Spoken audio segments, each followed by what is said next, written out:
Right. Welcome to Aadya TV. మనతో పాటు మాజీ కార్పొరేషన్ చైర్మన్ వాసుదేవ్ రెడ్డి ఉన్నారు. ఆయన అడిగి తెలుసుకునే ప్రయత్నం మనం చేద్దాం. సార్ నమస్తే. నమస్తే. ఆ? బాగున్నా సార్. సార్ చెప్పండి, ఎట్లా చూస్తారు మరి ముఖ్యమంత్రి అవాక్ చవాకులు పేలుస్తుండ్రు? మొన్న నల్గొండ సభలో కూడా మనం చూసినాము. మూసి పక్షాల విషయంలో ఎవరైనా అడ్డుపడితే మాత్రం మూసిలో వేసి తొక్కేస్తా అని చెప్పేసి అంటున్నాడు. మరి ఎవరిని ఉద్దేశించి అంటున్నాడు ఏంటి? అంటే ప్రజలకు అందరికీ బీఆర్ఎస్ నాయకులని ఉద్దేశించి మాట్లాడినట్లు అనిపించింది అని చెప్పేసి ప్రజలు అనుకుంటున్న మాటలు ఇవి. ఇది వాస్తవమేనా? ఇప్పుడు మూసి ప్రక్షాళన చేస్తే ఎవరు అడ్డుకుంటలేరు. మూసిని ప్రక్షాళన చేయాలని చెప్పి మేము కూడా అనేక సందర్భాల్లో చెప్పినాం. మేము కూడా నాడు బీఆర్ఎస్ ప్రభుత్వం అధికారంలో ఉన్నప్పుడు 16,000 కోట్లతోటి దానికి సంబంధించిన డిపిఆర్ తయారు చేసి అందులో ఒక 5,000 రూపాయలు ఖర్చు పెట్టి బ్రహ్మాండంగా కొంత సుందరీకరణ చేసినాం. మేము దానికి ఒక ప్రణాళికలు చేసుకున్నాం. ఎక్కంచెల్లి గోదావరి నుంచి నీళ్ళు తీసుకురావడానికి ఎట్లాంటి ప్రణాళికలు చేయను అవన్నీ చేసి పెట్టినాం. ఇలా నువ్వేదో మేము 16,000 కోట్లతోటి బ్రహ్మాండంగా సుందరీకరించాలి మేమంటే దాన్ని రానే నువ్వు కొత్తగా ప్రభుత్వం వచ్చిన నాడే మూసీ కోసం 1,50,000 కోట్లు అని చెప్పి మీరే దానికి ఒక డిపిఆర్ చేసినోనికే 1,000 కోట్లు 100 కోట్లు ఇచ్చిందని చెప్పి మనం బయటకు వచ్చింది కదా. ఇలా నువ్వు ఏమంటున్నావు?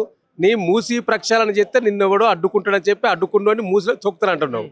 ఇలా నువ్వెవరిని తొక్కవో తెలియదు, కానీ నిన్ను మాత్రం ఆ మూసి పరివాహక ప్రజలు ఆ మూసిలోసి పండబెట్టి తొక్కడానికి సిద్ధంగా ఉన్నారు. వాళ్ళకి ఇచ్చిన హామీలు నెరవేర్చకుంటే వారికి సరైన ఏవైతే ఆ గృహాలు ఆ యొక్క ఏరియా పోతా ఉన్నదో ఆ ఏరియా పోయినప్పుడు వారికి సరైన ఇవ్వాల్సిన ఇవ్వకుంటే డెఫినెట్గా మిమ్మల్ని మూసలేసి పండబెట్టి తొక్కుతారు. అది గుర్తుపెట్టుకో. రెండవది, ఇవాళ ముఖ్యమంత్రి గారు దాని పదవికున్న ఔన్నత్యాన్ని మొత్తం కించపరుస్తూ ఉన్నాడండి. అది ఎప్పుడు మాట్లాడినా ఒక ముఖ్యమంత్రి తగిన స్థాయికి మాట్లాడుతున్నావా రేవంత్ రెడ్డి? నిన్న కూడా మనం చూసినాము. నిన్న శిల్పరామంలో కూడా రైతు సభలో ఆ వేదికగా చేసుకొని ఇక్కడ అరుంధత్ సినిమాను ఉదాహరణకు తీసుకొని కూడా మాట్లాడడం జరిగింది. అంటే కేసీఆర్ను ఫామ్ హౌస్లా పశుపతిని అరుంధత్ సినిమాలో ఎట్లా బంధిస్తారో ఈయన పశుపతి అక్కడ బంధించేసిన ఫామ్ హౌస్లా అని చెప్పేసి కూడా ఎర్రవల్లిలా అని చెప్పేసి కూడా ముఖ్యమంత్రి నోట విన్నాం. దీన్ని ఎట్లా చూస్తారు మీరు? ఇప్పుడు రేవంత్ రెడ్డి గారు సినిమాలు బాగా చూస్తున్నట్టున్నది. ఎందుకంటే ప్రజల పాలన గాలి కొదిలేసిండు, ప్రజలను పట్టించుకుంటలేడు. ఇంతసేపు ఆ ఓటీటీలకు ఇట్లా ఏమన్నా వచ్చి అన్ని ఓపెన్ చేసుకొని చూస్తూ ఉన్నట్టున్నది.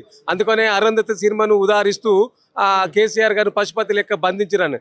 కేసీఆర్ గారిని ఎవరు బంధించలేదు. ఎవరో బందీ చేస్తే బందీలో ఉండే పరిస్థితి కేసీఆర్ గారు. ఇప్పుడు నువ్వు బంధించే కాదు, ఇలా నీకు అచానకులా పదవి వచ్చింది, అవకాశం వచ్చింది. ఆ అవకాశాన్ని సద్వినియోగం చేసుకుంటే 4 కాలాల పాటు ఆ ప్రజాప్రతినిధిగా నిలవగలుగుతావు. కానీ నువ్వు వచ్చిన అవకాశాన్ని దుర్వినియోగం చేస్తూ పక్కోని మీద పడి ఎన్ని రోజులు ఏడుతావా ముఖ్యమంత్రి గారు? ఎంతసేపు పక్కోని మీద ఏడుడైనా 3 సంవత్సరాలు అవుతుంది మీరు అధికారంలోకి వచ్చి. ఇలా ఏది లేదు. ఈ 3 సంవత్సరాల్లో ప్రజలకు ఇచ్చిన వాగ్దానాలు చర్చ జరగకుండా ఉండాలంటే ఇలా కేసీఆర్ గురించి మాట్లాడాలి, లేకపోతే అప్పుల గురించి మాట్లాడాలి, ఇంకో గురించి మాట్లాడాలి. ఇదంతా మీడియా అంతా డైవర్ట్ చేయాలి. ఇది డైవర్ట్ చేస్తే అసలు విషయం చర్చకు రాదు. సో కాబట్టి ఇవాళ డెఫినెట్లీగా ఇలా బంధించే రోజులు దగ్గర పడ్డాయి. రేవంత్ రెడ్డి కాసుకొని కూర్చుకో. ఇప్పుడు రేపు భవిష్యత్తులో అనేక ముందు రాబోతా ఉన్నాయి. ఇలా నువ్వు ఏ ఎన్నిక పెట్టినా రేపు తెలంగాణ ప్రజలు కర్రు గాల్చి వాత పెట్టడానికి నీకు సిద్ధంగా ఉన్నారు. దాని ద్వారా నేను బంధిస్తారు. గతంలో కూడా అనేక సందర్భాల్లో మిమ్మల్ని తెలంగాణ ప్రజలు మీ నియోజకవర్గంలో మిమ్మల్ని బంధించిర్రు. మీరేం చేసిండ్రు? రాజకీయాల నుంచి నేను తప్పుకుంటా అన్న వాళ్ళు ఆ మాట మీద కూడా ఇలా వాళ్ళ సందర్భాలు కూడా లేవు కదా. చివరిగా చెప్పండి, మీరు అన్నట్లుగానే ఈ రాష్ట్రంలో బావబామరుదులు చెరువు ఇక్కడికి వెళ్ళి జిల్లాలు తిరుగుతున్నారు. కొంతమంది వాళ్ళ నుంచి ఎవరైతే బెనిఫిట్ పొందిన వాళ్ళు ఉన్నారో వాళ్ళు మాత్రమే వాళ్ళు అంటుంటున్నారు, కానీ ఇక్కడ ప్రజాప్రభుత్వమే కావాలనుకుంటున్నారు. కానీ రాబోయే ఎలక్షన్ తర్వాత బీఆర్ఎస్ గతం గురించే చెప్పుకోవాలి, కానీ ఇప్పుడు బీఆర్ఎస్ పార్టీది ఏముండదు ఈ రాష్ట్రంలో. కొంతమంది వాసుదేవ్ లాంటి వాళ్ళు ఎంటుండి చేస్తున్న మాటలు అని చెప్పేసి ఇక్కడ రాష్ట్ర ముఖ్యమంత్రి అంటున్నాడు. దీన్ని ఎట్లా చూస్తారు మీరు? ఇప్పుడు బీఆర్ఎస్ ఏం లేదంటే మరి తెల్లారులేస్తే బీఆర్ఎస్ పార్టీని బీఆర్ఎస్ నాయకులను ఎందుకు విమర్శిస్తున్నావు రేవంత్ రెడ్డి గారు? నీకు కలలో కూడా కేసీఆర్ గారు కనపడతాడు కదా. కలలో కూడా వారి పేరే తప్పిస్తా ఉన్నట్టున్నది నువ్వు బహుశా. ఎందుకంటే బీఆర్ఎస్ఏ లేకుంటే మరి బీఆర్ఎస్ పార్టీ నాయకుల గురించి ఎందుకు మాట్లాడుతూ ఉన్నావు? నువ్వు నిత్యం బీఆర్ఎస్ పార్టీ జపం ఎందుకు చేస్తూ ఉన్నావు?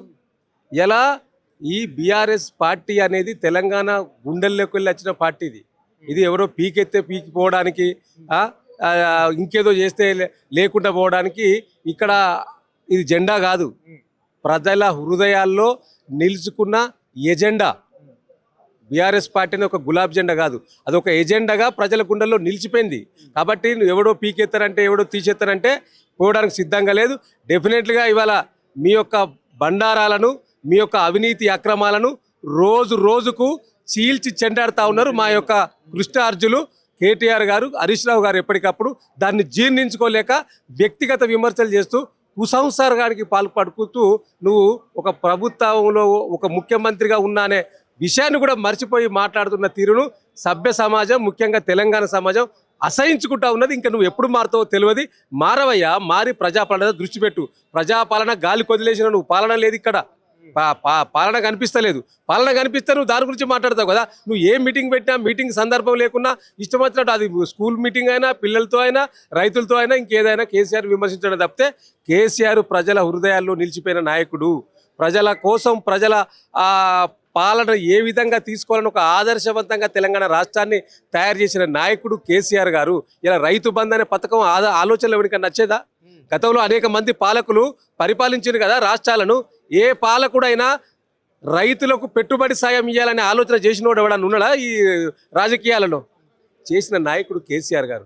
ఒక్క రైతులకే కాదు, అన్ని వర్గాల ప్రజలకి, ఏ వర్గానికి ఏం కావన్నో తెలుసుకొని ఆ వర్గాలకు మంచి చేయాలనే ఉద్దేశంతో తెలంగాణ రాష్ట్ర సంపదను పెంచి పేదలకు పంచిండు. కానీ నువ్వు తెలంగాణ కాంగ్రెస్ అధికారంలోకి వచ్చినాక ఆ సంపదను దోచుకుంటూ, దాచుకుంటూ, దాంట్లో కప్పం కడుతూ ఉంటూ నీ పరిపాలన నడుస్తూ ఉన్నది. అన్నిటి కూడా ప్రజలు గమనిస్తూ ఉన్నారు. తప్పకుండా సమయం, సందర్భం వచ్చినప్పుడు కర్రు కాల్చి వార్త పెడతారు. Thank you.